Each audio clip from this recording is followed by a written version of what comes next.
Jai Hind students, welcome in our online classes SRPS Basti. Today we will discuss the topic Bohr's model for hydrogen atom. In last lecture we had discussed about the line spectrum of hydrogen जिसमें हमने बात की थी कि hydrogen के spectrum में जो pattern मिलता है उसमें हमें 5 तरह की सीरीज़ मिलती थी। ठीक है, 5 टाइप ऑफ सीरीज़ थी जिसमें lemon, bracket, Paschen and so on. Okay, इस टाइप से आपको जो सीरीज़ मिलती थी उस सीरीज़ से आपने एक पैटर्न पता किया और उस पैटर्न पे कहा गया कि ऐसे ही और भी कॉम्प्लेक्स एलिमेंट्स या आइटम्स के बारे में अगर हम स्टडी करें तो वही सीरीज़ हमें कुछ पैटर्न मैचिंग भी मिलता है और कुछ उसमें डिफरेंस भी होता है जिससे हम उसके इलेक्ट्रॉनिक स्ट्रक्चर को पता लगा सकते हैं। अब हम बात करते हैं आगे Bohr's model for hydrogen atom. उसे कैसे एक्सप्लेन किया गया इसमें। बोर के बारे में आपको पता है, नील बोर साइंटिस्ट थे, ग्रेट साइंटिस्ट है जिन्होंने 1913 में फर्स्ट टाइम इसे एक्सप्लेन किया quantitatively the general feature of the structure of hydrogen atom and it's spectrum. यानी इसके स्पेक्ट्रम के हेल्प से इन्होंने क्वांटिटेटिवली ये बताने की कोशिश की, उसे मेज़र करने की कोशिश की और उसमें उन्होंने किसका यूज़ किया, Planck's concept of quantization of energy. यानी आप क्वांटाइजेशन ऑफ एनर्जी को जानते हैं, क्वांटा जो फोटॉन थे, जो आप पहले पढ़ चुके हैं कि एनर्जी जो कहीं इमिट होती है वो किस फॉर्म में होती है, फोटॉन के फॉर्म में। यानी फोटॉन का मतलब होता है स्मॉल बंडल और पैकेट्स ऑफ एनर्जी, फोटॉन के फॉर्म में एनर्जी रिलीज होती है। Electrons are moving in a circular path. सब लोग जानते हैं अब कि न्यूक्लियस होता है सेंटर में, उसके सराउंडिंग शेल्स होते हैं, शेल्स में इलेक्ट्रॉन मूव करते रहते हैं।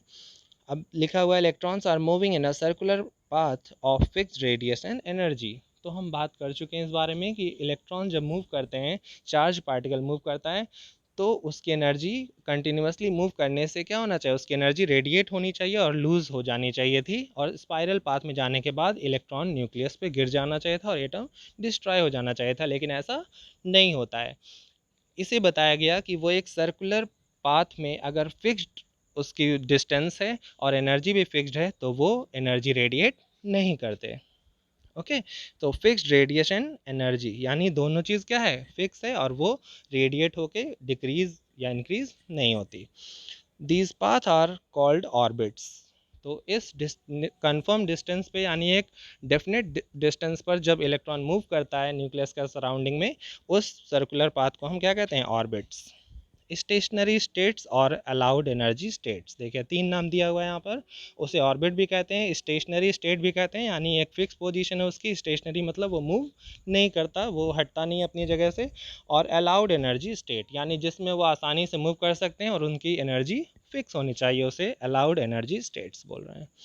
The energy of an electron in the orbit does not change with time. यानी वो सर्कुलर पाथ पर रेगुलरली मूव करते हैं और उनकी एनर्जी और डिस्टेंस में कोई डिक्रीमेंट या इंक्रीमेंट नहीं होता टाइम के साथ। Electron will move lower to higher stationary state when energy is absorb. ये आपको मैंने एक बार और बताया था पहले भी कि अगर ये एनर्जी ऐसे बना लें हम, एनर्जी ऊपर जाने पे क्या हो रही है, इंक्रीज हो रही है, और इलेक्ट्रॉन यहाँ लोअर एनर्जी में है, तो अगर lower to higher electron move करता है इस स्टेट से इस स्टेट में, तो वहाँ पर एनर्जी क्या होगी, एब्जॉर्ब होती है, एनर्जी एब्जॉर्ब होती है। और फिर अगर वो हायर टू लोअर रिटर्न आता है तो वहाँ पर एनर्जी इमिट होती है। ठीक है, A B means absorption, E M लिखा है फॉर इमिशन, यानी इमिट करेगी, अपनी एनर्जी रेडिएट करेगी, और एब्जॉर्प्शन का मतलब वो एनर्जी को एब्जॉर्ब करके हायर स्टेट में जंप कर सकता है। सो लोअर टू हायर के लिए एब्जॉर्प्शन होता है, हायर टू लोअर में इमिशन होता है। Energy is emitted when electron move from higher to lower stationary state. The energy of radiation absorbed or emitted when transition occurs between the two stationary states that differ in energy by delta E। अब देखिए इन दोनों के बीच में जो difference, अब मैंने कहा ऊपर जाने पे एनर्जी क्या हो रही है, इंक्रीज हो रही है। अब इनके एनर्जी गैप जो है उसे हम बोलेंगे डेल्टा ई। तो यहाँ पर देखिए लिखा हुआ ये फॉर्मूला याद रखिएगा, इंपॉर्टेंट है। न्यू इज इक्वल टू, ये फ्रिक्वेंसी है, nu is equal to delta E by H. H जानते हैं आप, एच क्या होता है, प्लैंक कांस्टेंट, जिसकी वैल्यू थी 6.6 into 10⁻³ joule second. And delta is difference in energy.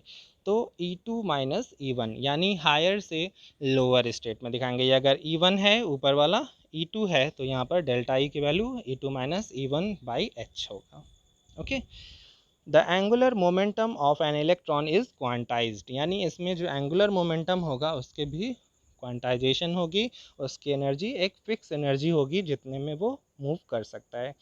mvr is equal to N H by 2 pi, ये फॉर्मूला याद रखिएगा। एन यहाँ पर क्या है, small N, 1 2 3 and so on, यानी ये प्रिंसिपल क्वांटम नंबर इसको हम बोल सकते हैं, यानी ये शेल नंबर है एक तरह से। जैसे आपको पता है कि न्यूक्लियस होता है, न्यूक्लियस के अराउंड शेल होता है, ठीक है, तो के एल एम जो होता है, तो इसे हम बोलेंगे शेल नंबर को 1 2 3 4, ऐसे शेल नंबर को बोलते हैं, तो इसे प्रिंसिपल क्वांटम नंबर भी बोलते हैं, ठीक है।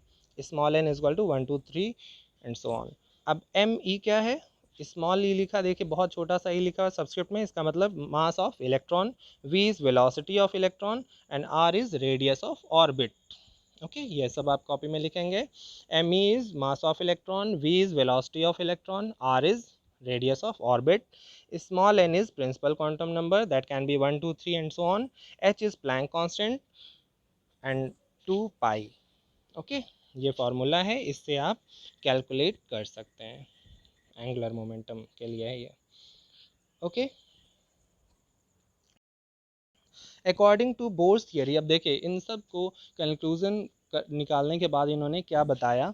According to Bohr's theory of hydrogen atom, the stationary state for electron are numbered n is equal to 1 2 3 and so on. These integral numbers are known as principal quantum numbers. The radii of the stationary state are expressed as Rn is equal to n square a naught, ये formula याद रखिएगा, Rn is equal to n square a naught। Okay, यहाँ a naught की वैल्यू देखिए दी हुई है 52.9 pm picometer। Okay, thus the radius of the first stationary state called the Bohr's orbit, यानी न्यूक्लियस के सबसे क्लोजेस्ट जो पहला शेल होता है उसकी वैल्यू इन्होंने बताया कि हाइड्रोजन में जो कैलकुलेट की गई थी, तो हाइड्रोजन में जैसे फर्स्ट शेल होता है वैसे ही सब में फर्स्ट शेल होता है, तो वही चीज़ है जिसे इन्होंने कैलकुलेट करके बता दिया कि ये 52.9 पिकोमीटर होता है। और यहाँ पर आर एन क्या है, रेडियस, और एन क्या है, नंबर ऑफ शेल या प्रिंसिपल क्वांटम नंबर बोलते हैं उसे। Thus the radius of the first stationary state called the Bohr's orbit, इसी को हम बोर्स ऑर्बिट कहते हैं, यानी फर्स्ट ऑर्बिट को बोर्स ऑर्बिट कहा गया था और इसकी वैल्यू फिक्स है 52.9 pm means picometer. Normally the electron in the hydrogen atom is found in this orbit n is equal to 1। As n increases the value of r will increases, यानी जैसे जैसे number of shell, अब यहाँ इस फार्मूले से आप देख सकते हैं कि r is directly proportional to n है, यानी कि n अगर बढ़ेगा तो r की वैल्यू भी बढ़ेगी, यानी शेल नंबर अगर ज़्यादा होता है तो उसका रेडियस भी ज़्यादा होता है, ये हम जानते हैं। Okay, as n increases value of r will increase, in other words the electron will be present away from the nucleus, यानी अभी मैंने बताया आपको कि न्यूक्लियस से सबसे क्लोजेस्ट जो फर्स्ट शेल होता है वो सबसे क्लोज होगा, उसकी ऑर्बिट यानी उसकी रेडियस जो होगी वो कम होगी, फिर सेकेंड शेल और बिगर होगा और उसका न्यूक्लियस से डिस्टेंस ज़्यादा होगा, इसलिए रेडियस बढ़ती जाएगी, यानी नंबर ऑफ शेल बढ़ने से रेडियस भी इंक्रीज होती है। The most important property associated with the electron is the energy of its stationary state. It is given by this expression. इसमें देखिए दिया हुआ है En क्या है, n स्मॉल n जो लिखा हुआ है नंबर ऑफ शेल है, E is related to energy and RH यहाँ माइनस RH है, RH का मतलब है ये, इसे बोलते हैं Rydberg constant. Okay, RH value का मतलब होगा रेडबर्ग कांस्टेंट, ब्रैकेट में 1/n²। अब n की वैल्यू सेम वही प्रिंसिपल क्वांटम नंबर और number of shell 1 2 3 and so on. अब देखिए इसकी वैल्यू रेडबर्ग कांस्टेंट की वैल्यू गिवन है, ये हमेशा आपको इस यूनिट में यही रखनी है, 2.18 इंटू 10⁻18 जूल, ये याद रखिएगा, और इसे ही आप जब भी सॉल्व करेंगे न्यूमेरिकल इस यूनिट में यही वैल्यू आपको यूज़ करनी है। The energy of the lowest state also called the ground state, यानी लोवेस्ट स्टेट जो होती है, लोअर एनर्जी वाली स्टेट को हम ग्राउंड स्टेट भी बोलते हैं। यानी सबसे नीचे जो है, सबसे स्टार्टिंग जो होती है। Is E1 is equal to -2.18 into 10⁻18 bracket में 1 अपॉन n की वैल्यू देखिए, इस फॉर्मूले में n की वैल्यू रख दिया 1, तो 1 स्क्वायर, तो 1 स्क्वायर डिवाइडेड बाई 1 होगा अगर ये, तो यहाँ पर 1 ही आएगा, तो इसकी वैल्यू सेम यही रहेगी। The energy of the stationary state for n is equal to 2, यानी सेकेंड शेल के लिए भी इन्होंने बता दिया कैलकुलेट करके। E2 इज इक्वल टू, ये वैल्यू रख दिया देखिए 1 अपॉन एन स्क्वायर, 2 रख दिया यहाँ पर, और ये वैल्यू आ गई -0.545 इंटू 10⁻18 जूल। ओके, तो इस तरह से अब आप किसी भी शेल के लिए उसकी रेडियस और एनर्जी इस तरह से कैलकुलेट कर सकते हैं। तो याद रखिएगा फार्मूला, ये एक इम्पॉर्टेंट फार्मूला है इसमें, और दूसरा ये एक इम्पॉर्टेंट फार्मूला है जिसमें ए नॉट की वैल्यू गिवन है और इसमें आर एच यानी रेडबर्ग कांस्टेंट की वैल्यू गिवन है। इस वैल्यूज़ को भी आपको याद रखना है, ये आपके कैलकुलेशन में हमेशा काम आएगा, तो इसको याद रखिएगा। Okay, thank you.